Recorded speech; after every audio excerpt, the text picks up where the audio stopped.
Um, Welcome to day two, HIMSS Digital India Health Summit. A warm welcome to all our panelists and our chair.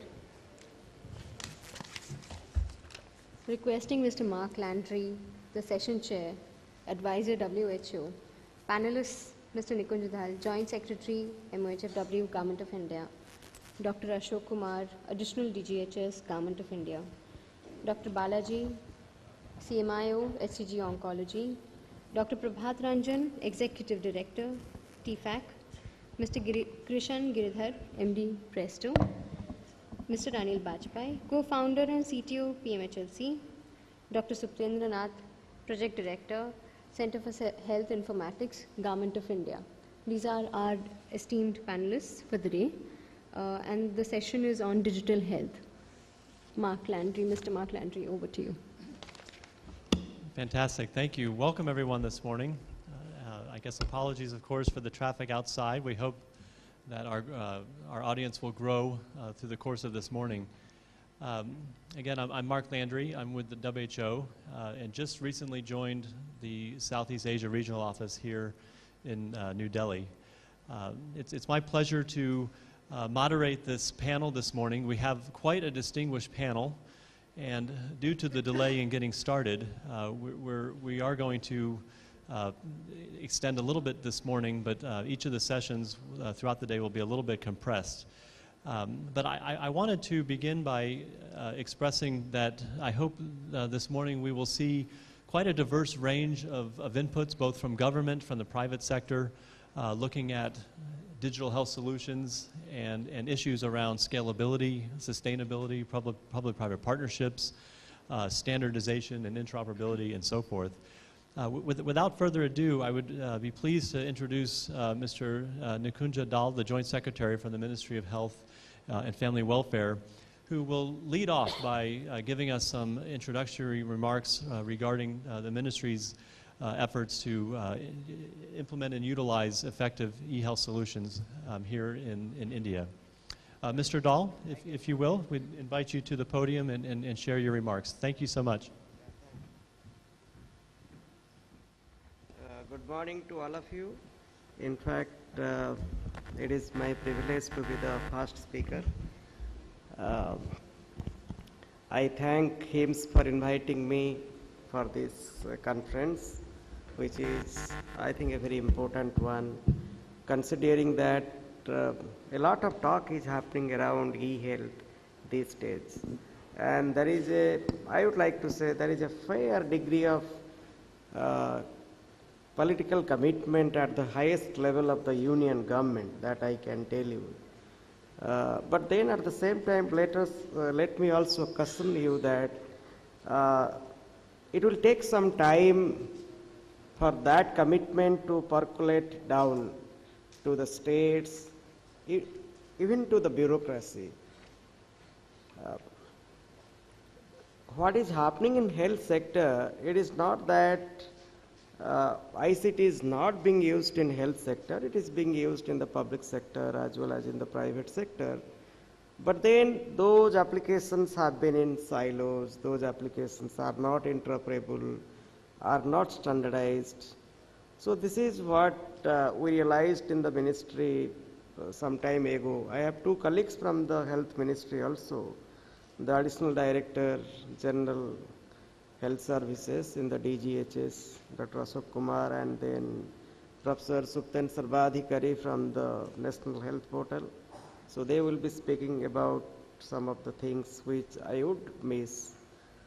So the first step we took was to notify the EHR standards, electronic health record standards.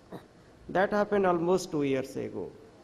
And then we are now basically revisiting those standards. A committee has been constituted again, because the standards are living documents. Standards are not basically things which are etched on the stone and then remain so forever. Technology is changing very fast. Our understanding of the e-health ecosystem is also changing very fast. Those standards must evolve. And then we realized that there is a need for providing leadership by the government in adoption of e-health standards. So we are basically proposing to establish a national e-health authority, basically for promotion of the standards, then updation of the standards on a continuous basis, and maybe to design and enforce certain protocols for sharing of the EHR of patients across facilities. But then there is also an associated issue that is regarding the privacy and the security of the electronic health records, because this is my record, this is your record. And we realize that we need to come up with a regulation. So we are working on a legislation basically to address these issues. And we have written to 4 institutes of national repute, including National Law University, Bangalore, IIT Kharagpur, to basically help us in drafting the legislation. And then we also realized that government alone can do very little. We need to take everybody along with us. We need to take the private sector, we need to take the developers, we need to take the research community, and there has to be an ecosystem. So we are establishing the Indian Health Information Network, where basically the government is working like a glue. And let me tell you, the basic objective of all these things is that we must promote standardization of health information systems across the public and the private spectrum. But then, let me tell you very honestly, even arranging adequate funding for rolling out EHR in all public hospitals is a big challenge as of now. People realize that, okay, this is something good, we must be doing it, but then when it comes to the finances, there are people actually who tell, okay, why don't you look for this, why don't you look for that, and why don't you ask the states to invest, because now basically people feel that the states have got greater devolution of funding through the finance commission mechanism. So you just be a facilitator and then you ask the states to put in the bucks. So that is basically, that is one way of thinking. Then some people tell, why don't you work with the private sector and a public-private partnership mode? Actually, implementation issues really need to be resolved quickly, but then we want to move ahead. The other issue basically is adaptation. Because you see, standards are okay, products are okay, platform is okay, but then you need people to adopt those standards, be it in the private sector or the public sector. And you see, I saw the adoption of the EHR by some of the general practice surgeries. They call, though these are the OP centers, but they call them the GP surgeries in the United Kingdom. I recently visited 2 such GP surgeries in eastern part of London, and I was quite impressed to see the kind of adaptation that has happened at the GP level. And I was told that the hospitals in UK are living in the Stone Age. They are still managing with the paper records, whereas the GPs, they are in the IT age. But then everybody in the world also recognizes that India has the potential to do this. We are a IT superpower. Nobody denies this fact. If we tell we are going to be a world research in biotechnology research or maybe drugs research, people will not take us very seriously. That is my feeling. If we take we are going to be a world leader in biomedical devices, people will tell, okay, India is coming up, but then they will take time. But when we tell that we are going to do something really very fundamental and also transformative in the use of IT in health sector, nobody, none in the world would really question us. That is my feeling. So people have faith in our abilities, and there is a commitment at the highest level of the political establishment to do something in e-health. But then, as I told, we need to really tie up the funding. We need to see through the implementation mechanism from the perspective of sustainability, and then we need to work as a complete ecosystem for promotion of e-health in the country. And I don't need to reiterate any of the topics you must have discussed yesterday regarding the benefits that will accrue to the providers, that would accrue to the patients, as far as adoption of e-health solution is concerned. So I think I would like to stop it here, and maybe while we discuss, I may take some questions. Thank you. Thank you very, very much, Mr. Dahl, for framing some of the key issues and some of the priorities and focus, recognizing that scalability and sustainability is challenging, but not something that can't be overcome. One of the issues that our next speaker will address, Dr. Ashok Kumar, the additional DG for Health in the Ministry of Health and Family Welfare, will, in his role with the Bureau of Indian Standards and chair of the Health Informatics Committee, we'll discuss some of the standardization and standards that are being implemented already, and how this might improve some of the interoperability that is needed for scale. Thank you, Dr. Kumar.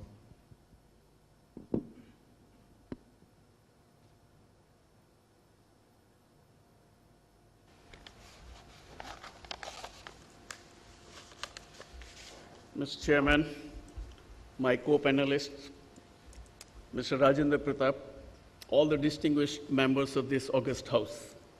My privilege to be the part of this house, and at the outset, I really bring the greetings from the Directorate General of Health Services, the Ministry of Health and Family Welfare, Government of India. Now, in this particular 5 to 6 minutes, I have been assigned the duty to make you aware and the contributions of the Bureau of Indian Standard in the Government of India. And I'm really privileged that I am the chairman of the Health Informatics Committee in the Bureau. And I like to go through in a very brief what the Bureau is and what contribution it's making, and finally, as far as health and the health electronic records are concerned. Well, we all know that Bureau of Indian Standard is a national standard body of India, which is very much concerned about the standardization, certification, and the quality. On 6th January 1947, it was established as Indian Standard Institution, ISI. And that is still our logo of the quality. Whenever the Bureau approves, this sign comes in the product. Under the Bureau of Indian Standard Act 1986 of the Parliament, on 1st April 1987, the ISI was upgraded to the Bureau of Indian Standard as an autonomous body under the Union Ministry of Consumer Affairs, Food and the Public Distribution. The main functions of this Bureau is to establish, publish, and promote the Indian standards in relation to any article or process, and also to grant, review, and if need be, suspend, even cancel the license for the use of standard mark. So this is in a nutshell a very big mandate for this Bureau. The Bureau has 14 division councils for the standards, virtually every aspect, whatever we use in our country. I'm not going into the detail. Let me focus myself on the medical and the hospital. And this is a one big division called Medical Equipment and Hospital Planning Division under the chairmanship of Dr. S.P. Agarwal, who is the formal Director General of Health Services in the Government of India. At the moment, he is the Secretary General, Indian Red Cross Society. Now, this particular MHDC has got 19 committees, and I've indicated in this slide what are the standards are being looked into: medical equipments, surgical dressings, artificial limbs, rehabilitation equipments and diagnostic, veterinary surgery, dental equipments, laboratory equipments, water purification system, hospital biomedical wastes management, infection control, medical biotechnology, medical nanotechnology, hospital planning and healthcare services, and health informatics. It's a wide range of standards are looked into by this council. Well, under this is the Health Informatics Committee, and which was established in 2007. It started, and this is the 17th committee in the Bureau, and I am privileged to be its chairman from 2011. Now, this particular Health Information or Health Informatics Committee looks into the standardization in the field of health information, communication technology, in order to achieve a compatibility and interoperability between the independent systems working in the country, and also the data for comparative statistical purposes, for example, classification, and also to reduce duplication of efforts and redundancies in the country. To brief on this Health Informatics Committee, till now we have already published 11 standards. Currently, the 10 standards are under wide circulation, and the remaining 21 standards are under preparation for their circulation. So besides this 11, I'm going to hold the meeting next month, wherein all those 10 standards under circulation will be looking. So maybe by September, our standards publication will be going to 21. Here, I also summarize through this slide that we have already published standards on the digital imaging, communication, electronic health records on various aspects of it. We have gone into vocabulary for terminological systems. We have gone into the requirements for the electronic health record architecture, health cards, general and the specific issues, interoperability of the telehealth systems and networks, and the personal health devices like pulse oximeter and communication. Also down below, these are some of the standards for which the publication circulation is already going on and will be taking up in the recent near future. So we are definitely moving it. This entire committee is having almost 46 members drawn from various institutions and specializations from all over the country, including government, nursing, everybody, including the private sector. And this particular Bureau of Indian Standard, it really goes and works in close coordination with the government and various other institutions. I'm also recently been appointed as the chairman for the steering group and the facilitation for another standards compliance for the electronic health records under the Ministry of Information and Communication. So all of us are working together. In the ministry, you've already heard the Joint Secretary that the standards, again, the center is coming. So thank you very much, and I wish you the compliments for our coming Independence Day. Jai Hind. Thank you very, very much, Dr. Kumar.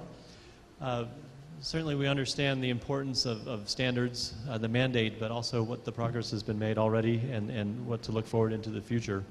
Our next speaker is Dr. Ramachandran Balaji, who is the Chief Medical and Information Officer from HCG Oncology. He's going to give us quite a different perspective and to keep in mind some other key issues. Over to you. Thank you. Good morning, ladies and gentlemen. Congratulations to those of you who made it through the traffic today.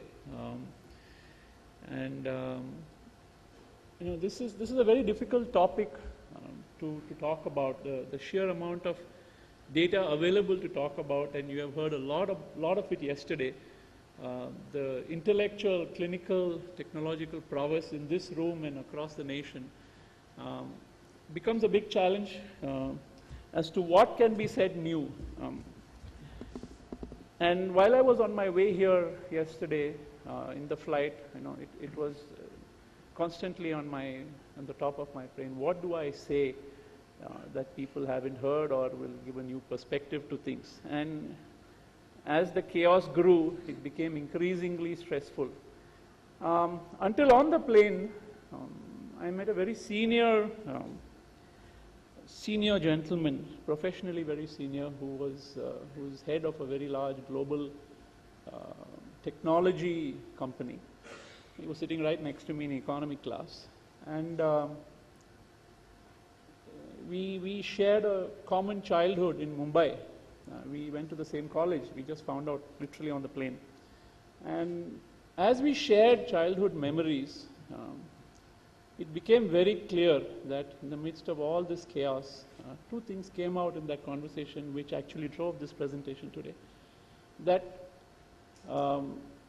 in spite of varied capabilities, varied positions, the easiest way to connect is to go back to our roots, to go back to simple roots, number one. Number two, as a result of that conversation, it also emerged that there was a time when we were very, very clear about basic principles, non-compromisable basic principles. And in our own generation, between the two of us, as we talk through our lives, we realized that that has become muddled, even to ourselves. And these are the two thoughts that drove this presentation, and it may not really be what you expect. You have heard a lot of technology, I'm sure. You've heard a lot of domain. You've heard a lot of mHealth, eHealth standards, digital locker, government initiatives, private initiatives. But the key question is, we have to come back to our roots. What is digital health? And to every one of us, as we look at it, it is a different perspective. And I'm sure you've heard all of those perspectives, and you will continue to hear all of these perspectives. But what is that elephant in the room? What are we all working for? Why are we working for? And each and every one of us, in one way or the other, is touched by health. So what is digital health, and why should we be concerned about it? So if we ask industry, if we ask patients, we will get a lot of different answers. We will get a lot of valid answers. None of them are invalid. But this quote is very important, because are they really truly what is needed? And why is it needed? It's something we have to ponder upon as we go through our individual lives and our individual contributions to healthcare. What are we doing? Why are we doing it? What is digital health really meant to achieve? So you see all of these different sectors in healthcare, all of these different massive players, stakeholders, employers, partnerships. And you see, in this room, everybody will be part of one or more of these. But I'd like to bring your attention to the center, which is the other key learning that came out of the conversation yesterday. That ultimately, we are doing things for the patient. Even more than the patient, actually, digital health is meant to support the provider-patient relationship directly, to have a maximum impact, to overcome the natural obstacles, many of which have been brought out today and yesterday, towards implementing digital health. One of the key things that we have to understand is digital health has to support the doctor-patient relationship at its very core. If we neglect that, and it's very easy to neglect that because we are all doing good work, we are all doing work with each other, but we may lose sight of what is at the core of it and why is it really important. These relationships are all under stress. Providers are becoming very competitive, patients are becoming very demanding, everybody is talking to each other. But nobody really places an individual doctor-patient relationship under the scanner and tries to support it, because it's a very, very difficult task. A faceless disease, a faceless population, a faceless set of citizens, a faceless set of industries is easy to deal with. But when you have to tailor solutions to the varied biological needs of each and every one of us, then the problem becomes so huge that we tend to slide it under the carpet. And then we wonder why technology solutions don't succeed, why digital health is so difficult, why IT cannot be implemented in healthcare the way it is implemented in the airline and the financial industries. So, bottom line, it is the relationship that's the elephant in the room. It is the relationships that we have to target as part of digital health.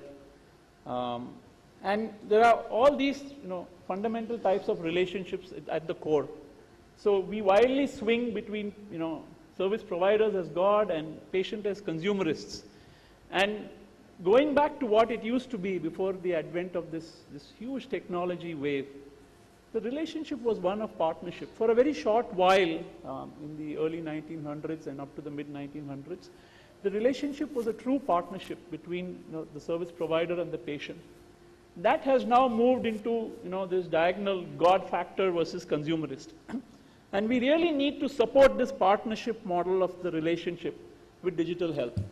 Where do we have to reach finally? We finally need to have predictive and proactive healthcare management for the individual. It's a very customized approach.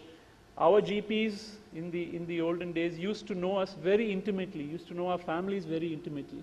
That culture, that trust is to some extent diminished.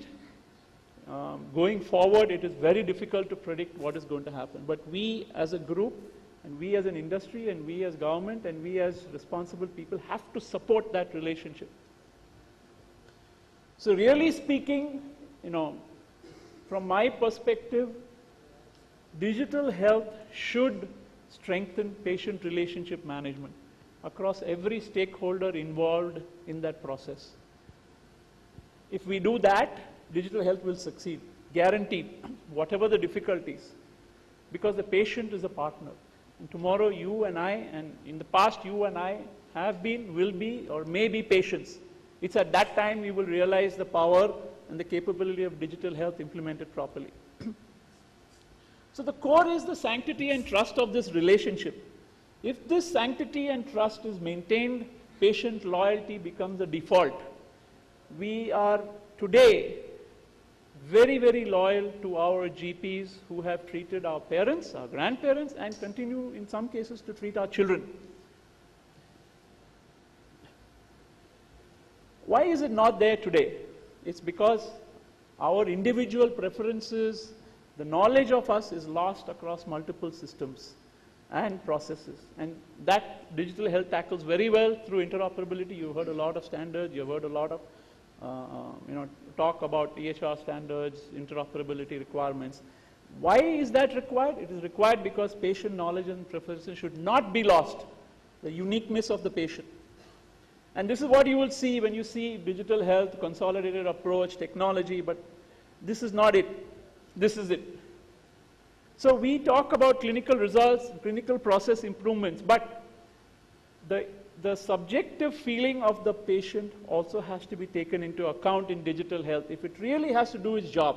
And the patient sometimes does not judge by clinical outcomes alone, also judges by experience.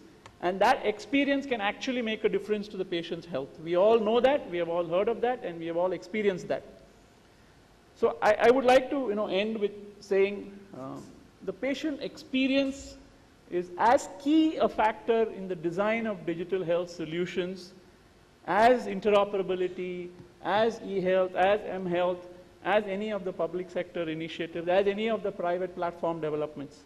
We need to embed this core thinking into every digital health solution that we come up with to ensure that many of the obstacles, the implementation, the cultural obstacles, flow away or are washed away.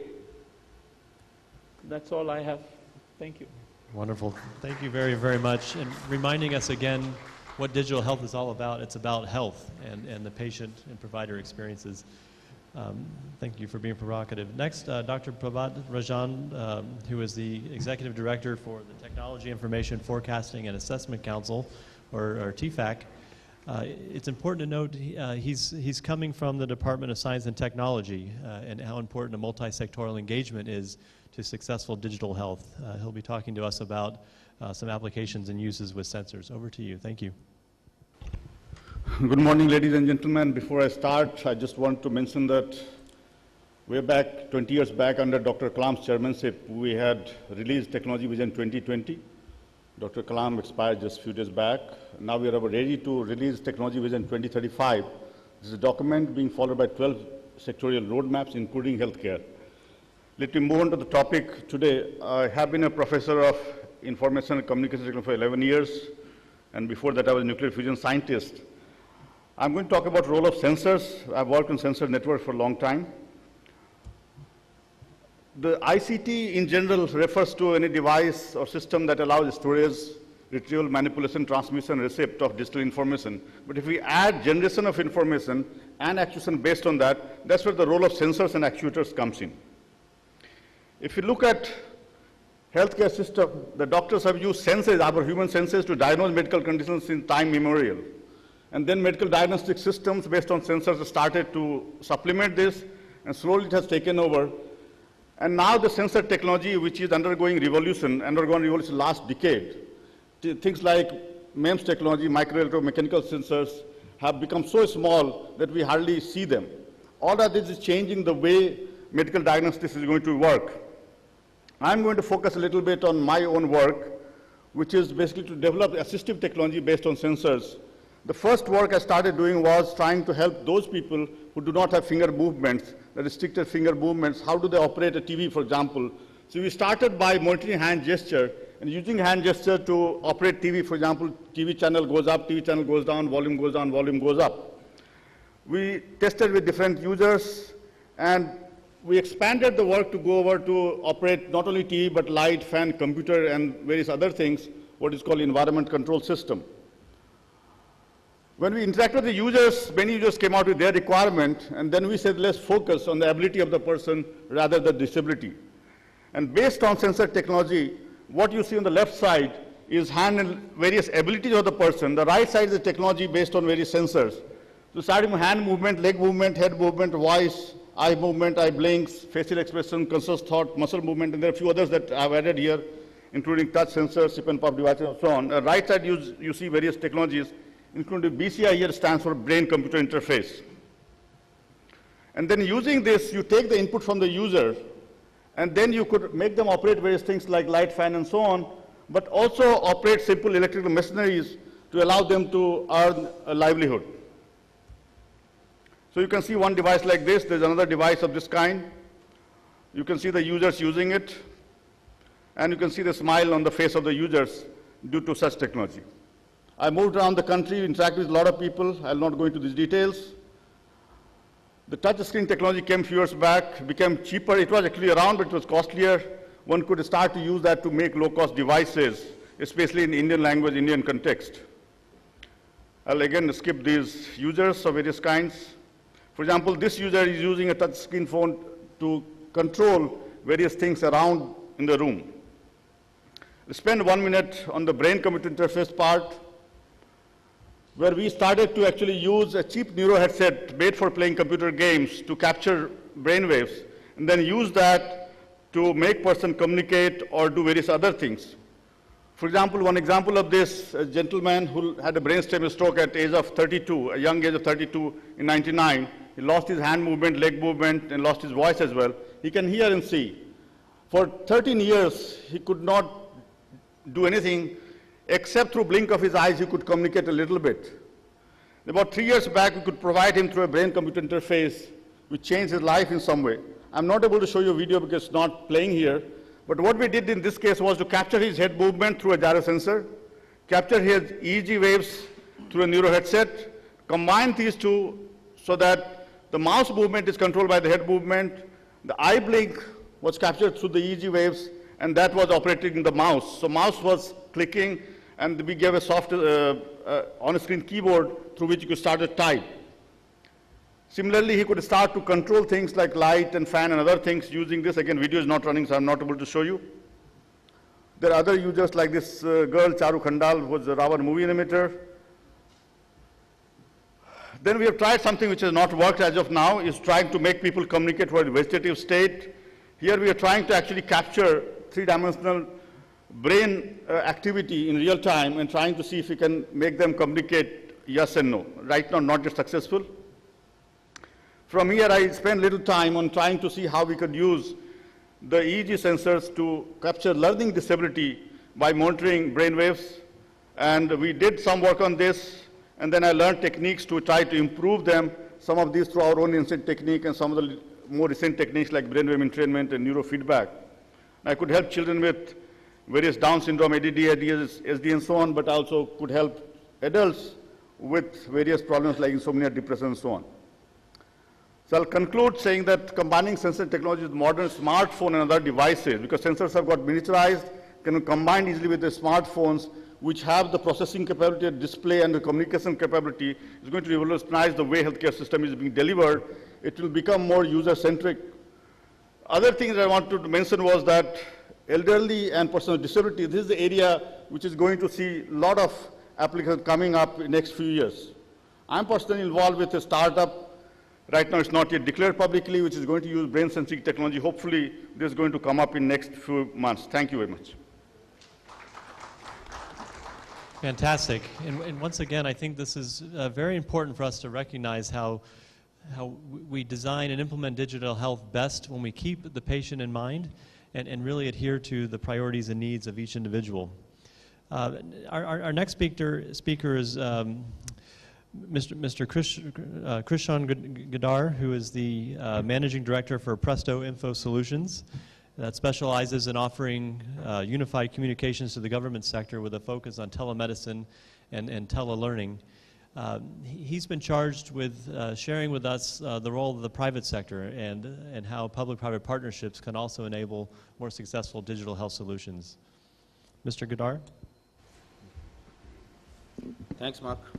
Very good morning to ladies and gentlemen. You'll be slightly surprised about the topic. Actually, we were discussing with Mr. Rajendra Gupta around a month back. So he told us that, why don't you talk about your telemedicine solutions? As Presto, we specialize into unified communication with focus on the government segment, which includes the tele-education, tele-justice, and telemedicine. But then, during the discussion, it came up that last 7 to 8 years, we have been showcasing our solutions to various e-health forums, and I'm yet to see a person who has not appreciated that particular solution. But even today, I don't see the success of that particular model in any of the places in the country, though there are certain pilot deployments which have happened, but not a major scale, which is actually the need of the hour. So then we came up to the agenda why it is not happening. So let's try to work out a business model which could be workable in the e-health to take forward this particular initiative. Then we came out with the PPP model, which is one of the probable models which can take it forward. But the thing is that there are no major rollouts which have happened in the PPP in e-health. So let's try to see what is PPP and how much value it can add. PPP, how it started is almost around 20 years back. People started that government has got limited funds, and in any developing country, we need to have more funds so as to invest into the infrastructure. Couple of years back, there was a report which was released that in case India has to grow at a GDP of 7 to 8%, there is an investment of at least $400 billion which is required into the infrastructure in next 5 years. If you see some of the statistics released by Department of Economic Affairs, till today, in last 20 years or so, there is a total investment or the projects which has been committed, which is to the tune of around 9 lakh crores, which amounts to almost around $150 billion. This includes a lot of projects across various sectors, which includes the transport, which is the major user, the energy, and various others. Now, PPP, why it is the need of the hour? We have seen the traffic between Delhi and Gurgaon. People who have been staying here for last 20 years, they would know if someone has to travel from Delhi to Gurgaon to the cyber city some 10 years back, it used to take at least 1.5 hours just from moving from Dhaula Kuan. Things changed when this particular infrastructure came in. Concessionaire was taken on board, and there was agreement which was worked out between the government and the operator. A beautiful work was done, but then over a period of time, traffic also grew, and the infrastructure was not able to take up that particular load. What was done is the blame was put on the industry, on the private operator, and the government has taken charge of that. It is almost close to a year now that government is handling this, but we have seen what is the state of the affair even today. So there are challenges around these particular infrastructures, but rather than addressing those kind of challenges, putting that on the industry may not come up with a solution. So let's go slightly more into what the PPP is all about. So before going into e-health, let's see what is the definition of PP. It is, as the term says, it's an arrangement between a government or a government entity and a private sector entity. It is to enable the provisioning of the public assets, which is the responsibility of the government to provide education, health, transport, various kind of facilities which are needed by the country so as to get the movement, the communication and enablement of various kind of services to the consumer. There has to be well-defined allocation of the risk and the roles and responsibilities of both the parties. Fourth thing is the private entity has to be chosen by the transparent open tendering process. There can't be any ecosystem which can be worked out either with the central government or the state government to have this particular PPP model working. Fifth thing is that the remuneration or the payment to the vendor gets decided even before the project is started. And typically if you see, these particular projects have to be time bound. In these kind of infrastructure projects, the timeline, what we have seen, varies from 10 years to 40 years, which is too long a period. But this is something which has been planned. Now I will touch some of the salient features of this. This has to be done for the high priority government projects. Genuine risk allocation has to be divided between both the entities. It has to be mutually valuable for both the entities. The government role is largely as a facilitator and the enabler. They have to set up the guidelines. They need to ensure that the quality gets delivered at the right price or it is cost effective to the consumers. And the private partner has to bring in the finances and they have to build and operate it for whatever is the agreed time period. Some of the types of the PPP models are design, build, finance, operate and transfer. These are something like the airports which have been done in Delhi, Bangalore, Hyderabad, Mumbai. These are some of the success stories. Then we have some of the management or the contract services where the operators is largely supposed to do the services and charge to the consumer and work out an arrangement with the government on the sharing basis. And third is the BOT or the boot model, which is the build, own, operate and transfer. We have seen a lot of projects happening around this particular thing, even in the ICT sector also, whether we see the major deployments of the state-wide area networks or the state data centers, all these have happened on this particular model itself. Now since government has to roll out these particular services, and once you start working out on the commercial aspect, sometimes you find out that after doing a feasibility study, this particular project in the PPP model is not working commercially viable. There is a deficit which needs to be bridged in. So government came out with a beautiful model called the VGF, which is the viability gap funding.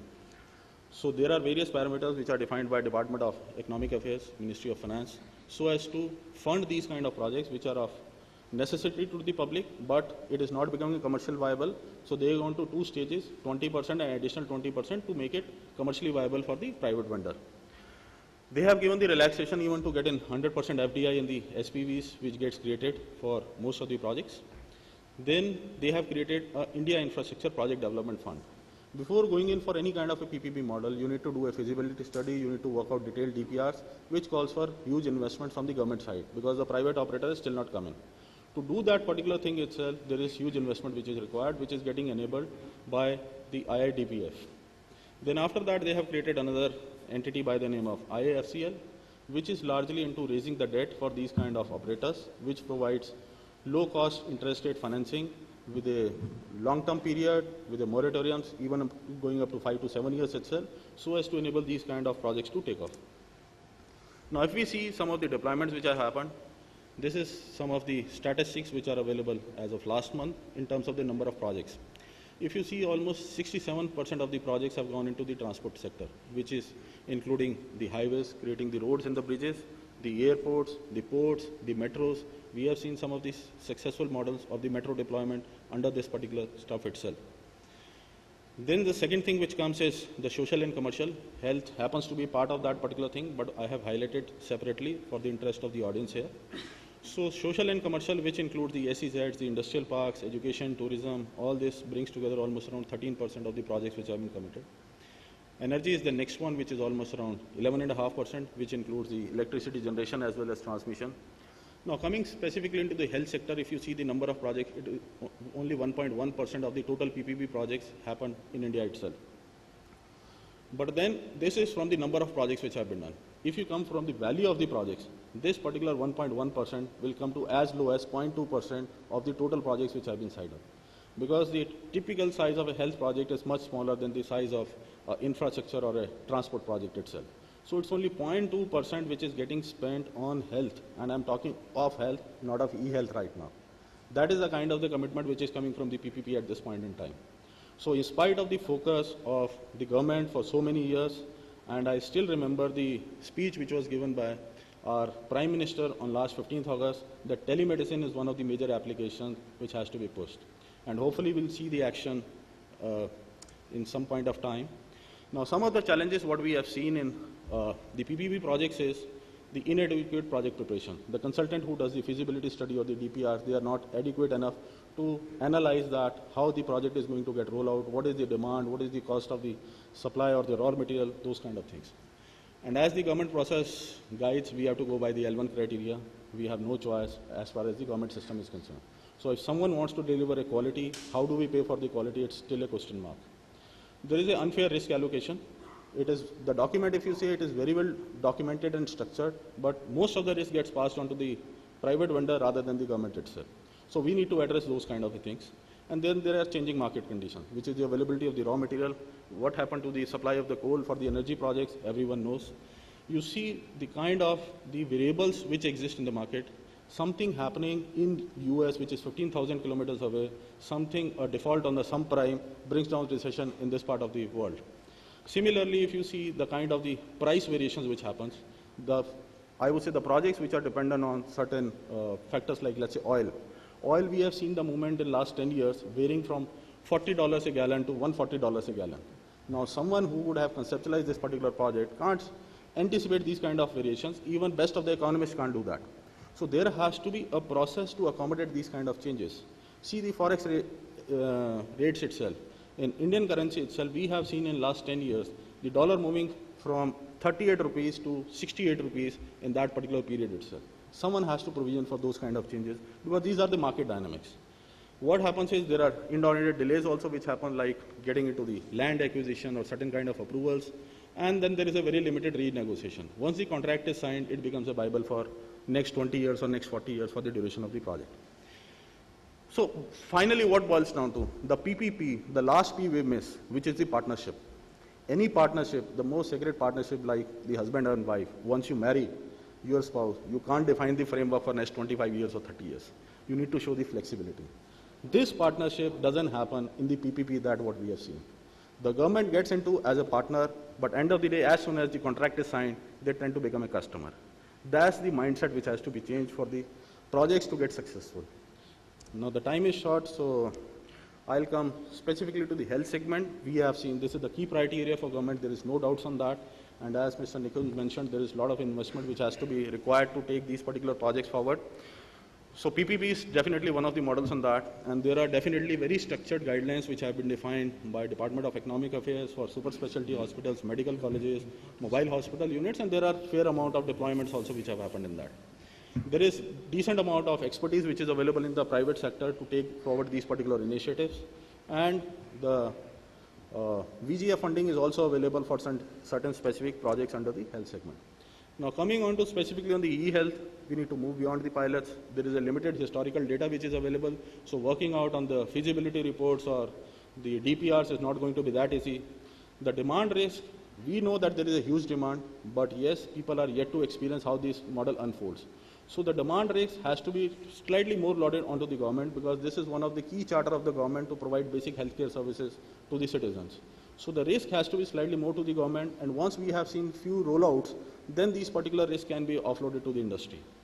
The tenure has to be reduced down to a duration of maybe 5 to 7 years because 10 to 30 years is too long a period for any kind of a project which is related to ID because of, I would say, the large variables or the technology changes that fast. And similarly, we have seen most of the projects in ICT are in the range of 5 to 7 years itself. We need to have definitely a provision for the renegotiation because the technology changes very fast. Till 5 years back, we were hardly seeing e-commerce, and today we know the kind of the movement which has happened because of the e-commerce vendors. So those kind of provisions have to be made in these kind of PPP agreements in the e-health. Then definitely the ERV, the exchange rate variation provision, because ICT segment, where there are a lot of imports which are happening, it gets hugely impacted by the exchange rate. And then the government specifically needs to just focus on increasing the reach, because still 70% of the population is in the rural areas, which are just catered by less than 3% of the doctors. They need to ensure on the quality and trying to bring in the efficiency. So this is something which we would like to highlight, and let's try to figure out certain business models along with the government, which brings, I would say, a real sense of deployment and the achievement to the e-health community. Thank you. Thank you, Dr. Gadar. Once again, reminding us the power of the private sector in accelerating digital health solutions and the importance of partnerships and win-win scenarios within that context. Our next speaker is Dr. Anil Bajpai, who is the co-founder and CTO of PMHLC, who has been leading transformation in digital solutions in several industries, including banking, manufacturing, and technology. If you'd like to come to the podium and speak, thank you.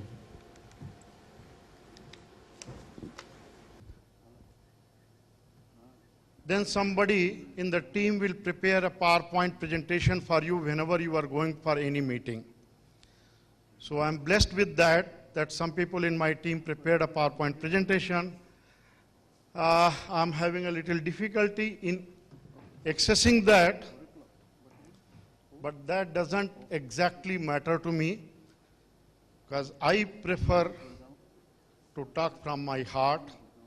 I have felt in my 37 years of corporate experience that PowerPoints are rarely used.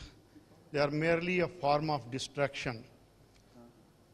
Best of the communication is that only when two people can see eye to eye, and not when they have 39 slides of PowerPoint, and on each slide, real estate is so important that you see a space, white space, 1 square millimeter, and you try to put some icon there or whatever.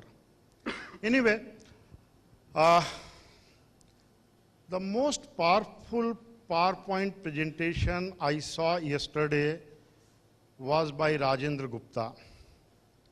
Very brief, just couple of slides, and clearly articulating how industries are dying and how they are reborn. And we clearly saw that how those who have not been on the path of technological innovation simply died and ceased to exist.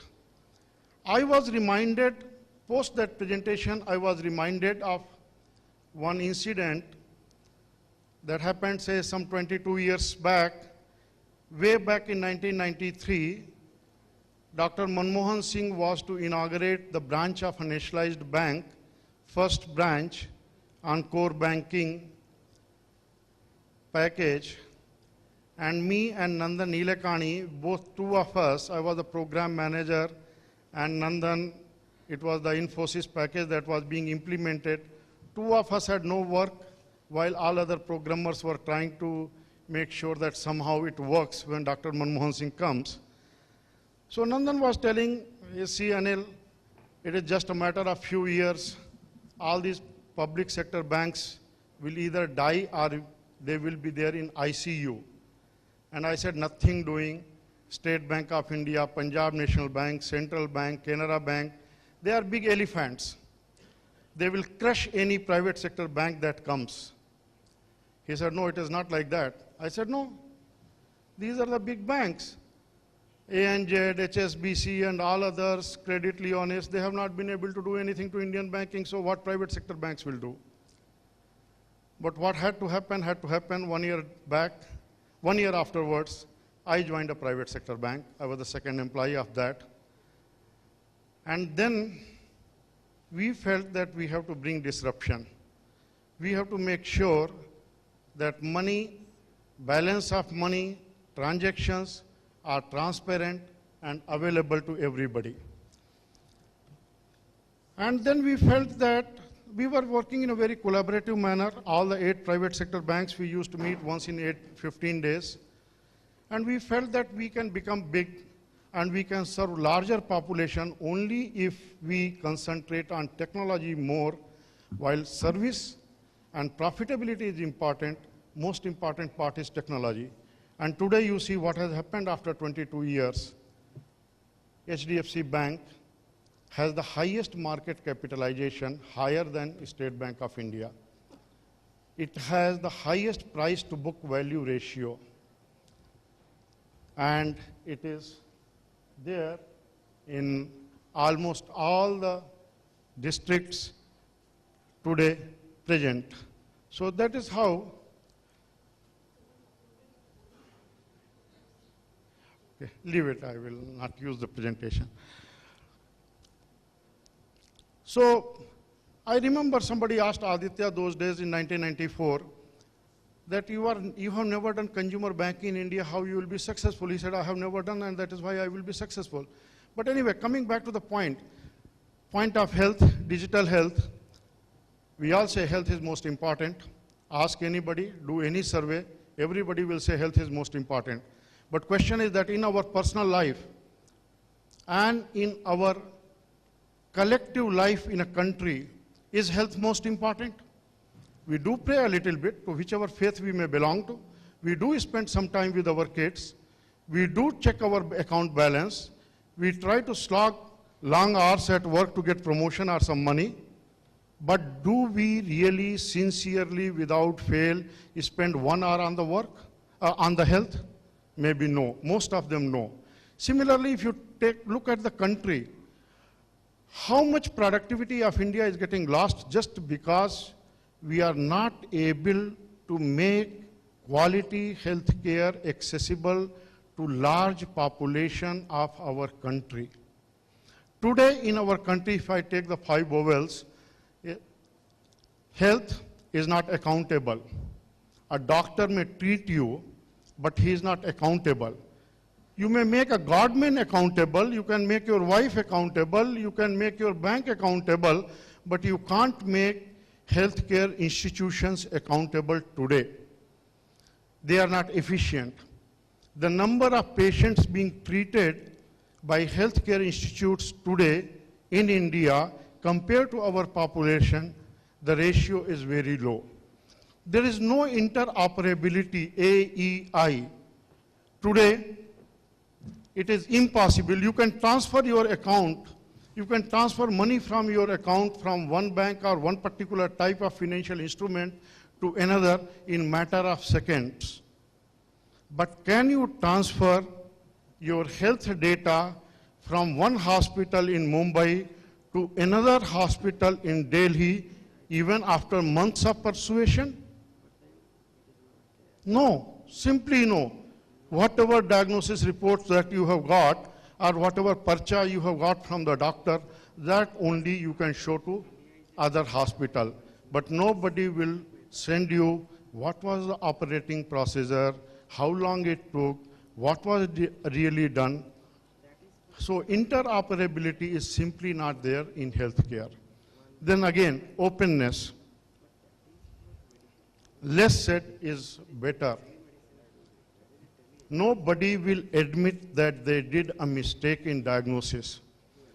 Why, when all the industries, be it manufacturing, be it banking, be it entertainment, everybody is accountable and open. Why healthcare should be so opaque? Absolutely nothing you can hold accountable, nothing can be explained to you why this particular thing worked and why it did not. And then finally, urgency. Neither from the government side nor from the private side there is any urgency that how healthcare can be brought to large segments of population which are living in inaccessible area.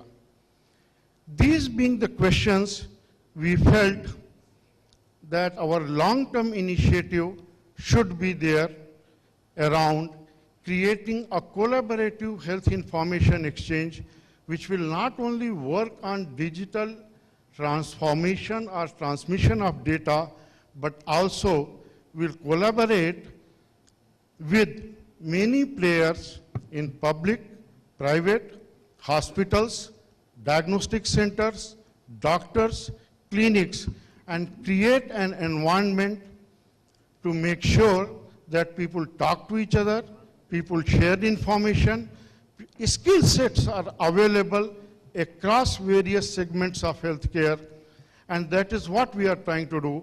We know it will not happen in a day or two.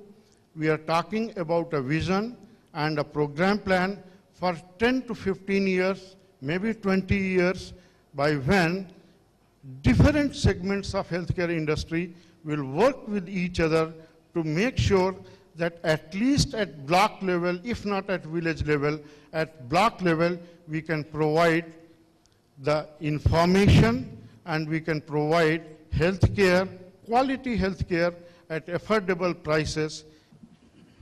Fantastic. Thank you for that input as well. Our last speaker for the panel this morning is Dr. Suptan Sabahikari, who is the project director from the Center of Health Informatics and also managing the National Health Portal. He'll also be discussing the potential role of the India National E-Health Authority. Professor Suptan. Thank you. I think we are running very much short of time, so I'll run through my presentation. First, I'll say a bit about the National Health Portal. It was essentially formed on the basis of recommendations of a national law. And the goal is, it is the gateway to authentic health information for all. So we make to aim this is a single point of access, or rather the first point of access for authenticated health information for citizens, students, healthcare professionals, researchers, everyone. And it will be doing by collecting, verifying, and disseminating health and healthcare delivery services related information for everyone. This is how it looks. The homepage looks as of now. Ultimately, it will be available in all the 22 scheduled languages in India. Currently, it's available in, other than English, it's available in 4 regional languages. So we have the Hindi version, we have in Gujarati, Bangla, Tamil, and also Punjabi. The National Health Portal is quite interactive. So we have forums for discussion. There's a general forum, there's a professional forum. In fact, we have actually also formed a forum for the implementation of the EHR standards. And there we have some resources, whether workshops are coming on, information on that, and of course the discussion forums. We are also having the feedback section, and we regularly update based on the feedback. We are very much present on the social media, so we have a page in Facebook as well as on Twitter. And this is the EHR standard. We also have microsites developed for different events or particular days, like we had the celebration for the International Day of Yoga, which started this year on June 21st. We recently also launched a mobile app for the directory services. Right now we have the hospital and the NACO-supported blood banks, which are available through this mobile app, the National Portal Mobile App Directory Services. It's available in the Google Play Store, because right now it's only Android version is available. Then we also, the Honorable Minister recently launched the Voice Portal, the National NHP Voice Web. This is a phone-based service, because even though we would like to have internet all over the country, but the penetration as of now is less than 30%. And where there is no internet, we still need to send the information, because information is really what's needed. We don't have an informed healthcare delivery system here. To make that, we need to spread out. This is a toll-free number, 1-800-180-1104, and this was launched by the Honorable Minister, Mr. J.P. Nadda, during the Digital India Week. As a part of Digital India, in fact, there are lots of initiatives. If you look at it for e-health, in the e-Kranti, there's a technology for health, online medical consultation, medical records, medical supply, and there should be a pan-India health information exchange So all these are within the vision document of the Digital India Plan. So some of these activities we are already planning to have it through the National Health Portal or at the center, that's the Center for Health Informatics, which is likely to become an autonomous society registered. And once the National E-Health Authority is set up, it will be acting as the secretariat for the National E-Health Authority as well. Probably the first thing the National E-Health Authority needs to do is to have the National E-Health Strategy. Yes, we are very much ahead in IT, we are doing lots of things, and we have also, the ministry has notified the guidelines for EHS standards. We are a country member of IHT-HDO, so SNOMED City is available for free use in India. We need to leverage on that. We need to have a very systematic, well-organized national e-health strategy in consultation with all the stakeholders, because health is a state subject in India. So the states also need to be very active, and if we formulate a proper policy or strategy for the national e-health initiatives, I think we'll be going the right path right from the beginning, rather than a few years later look back and see, oh, what a mess we are in. So that's all for the presentation part. I'd be happy to respond to any questions if you have. Thank you. Thank you very much. To be frank, we just have a very limited amount of time left, but I wanted to frame a very brief reaction from the panel in this way. Clearly, we've seen a lot of the depth and breadth of digital health in terms of the issues, the priorities, the experience, the tremendous capacity, the various dimensions that is required to ensure even better and more effective digital health is implemented here in India. I'm going to just maybe ask a set of questions, and I invite the panelists to please just respond to one or two of them and maybe relay a key message that you have in just 1 or 2 minutes. But some of the things that we might want to hear your various perspectives on are what is still needs to be improved or changed to reach scale and sustainability for digital health in India? How might digital health enable universal health coverage?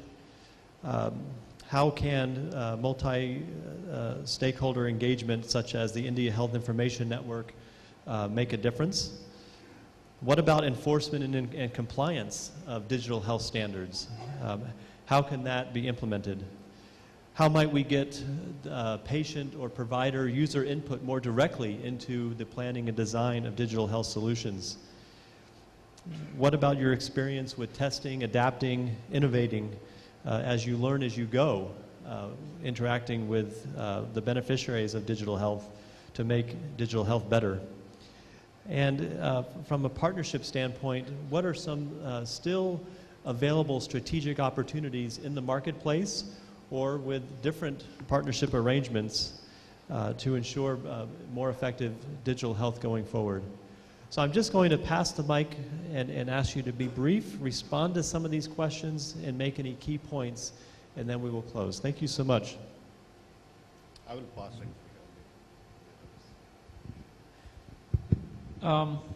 I'd like to dwell a little bit on the question around how do we get patient and provider participation into design of many of these digital health solutions. We tend to involve a lot of organizational and institutional stakeholders in the design of these solutions, but we tend to neglect to some extent the voice of the common man, of the lowest level of general practitioners, of people out there in rural areas, ASHA workers, Ayush practitioners who contribute a great deal towards the maintenance and support of the healthcare system and actually delivering healthcare effectively to people. I think as it's both a state and a national subject, there has to be a tremendous push towards getting states involved in doing grassroots level analysis of the unique cultural and environmental practices of health in each of these states. India is not a single country, it's a subcontinent. There are 25 different cultural practices in across the nation, even in something as simple as health. I think unless there is a significant push by the states to get grassroots level feedback and push that feedback up to the center, up to the National E-Health Authority, and incorporate that feedback into the policies and design of these solutions. And those are then pushed down from NEHA back down. I think this iterative process, this circular process is very, very key. It cannot be a pure top-down approach. To a large extent, all of us live in our ivory towers, every one of us, because we really don't sweat it out in the heat and dust and in the grind of actually delivering health care to many of the deprived populations of this country. That grassroots level feedback incorporation from very, very simple, normal human beings that populate this country, I think is a key element of ensuring these variables are incorporated. First, I will appreciate the steps taken by the government in the last couple of years in starting many initiatives around health. Each one of these are really transformative, have not been done since past several decades. So hats off to them. At the same time, the pace at which these initiatives are being taken and the pace which is required in Indian society, gap is very, very vast. And I think Indian government can do a lot of things very fast in making sure that whatever we are doing with the right intent is acknowledged and rules are there to encourage it. Most of us or our families would have ordered medicines by telephone to your nearest medical store. But how many of us know that almost all such orders are illegal? The acts are 1940 Drug and Cosmetics Act, 1945 Drug and Cosmetics Order, 1950 some Drug and Magic Act, some 1956 amendment to 1940 Drug and Cosmetics Act. All these acts were there when there was no telephone, there was no internet, there were no nearby medical shops also at that time, only hospital pharmacies. And unfortunately, those rules, those acts are not being rewritten as per current status, making certain that if I want to put almost all the Indian citizens under the prison, I can do so, because ordering such medicines or even providing such medicines, both are illegal basically.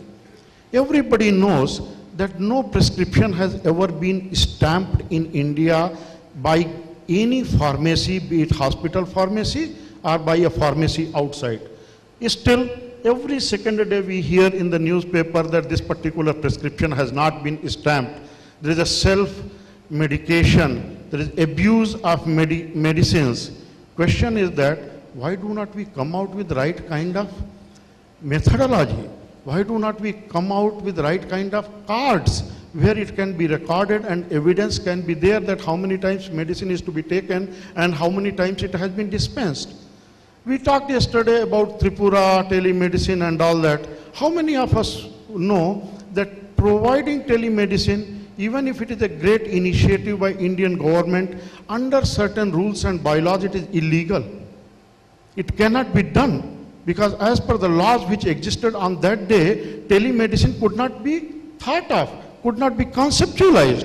So if a large private organization, government cannot provide health to everybody. Private partnership is required, a must. Collaboration is absolutely necessary. But I think government should act fast, make sure that rules, regulations are contemporary, and vast majority of, I will say, army or others who are not always busy kind of thing can be re-skilled, can be asked government hospitals, primary health centers can be equipped with new knowledge, new methodologies, and we can take the health at least to the block level, if not to the village level. Thank you.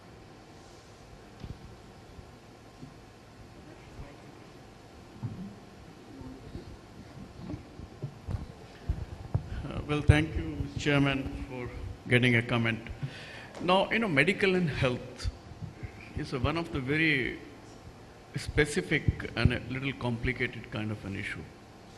Everybody probably may not be understanding it. But at the same time, we have to marry this with our modern information and technology.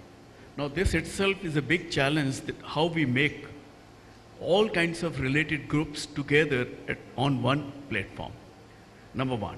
Number two, I know in our country, which is also one of the home for ICT, we are making efforts in different platforms, different fora and different things.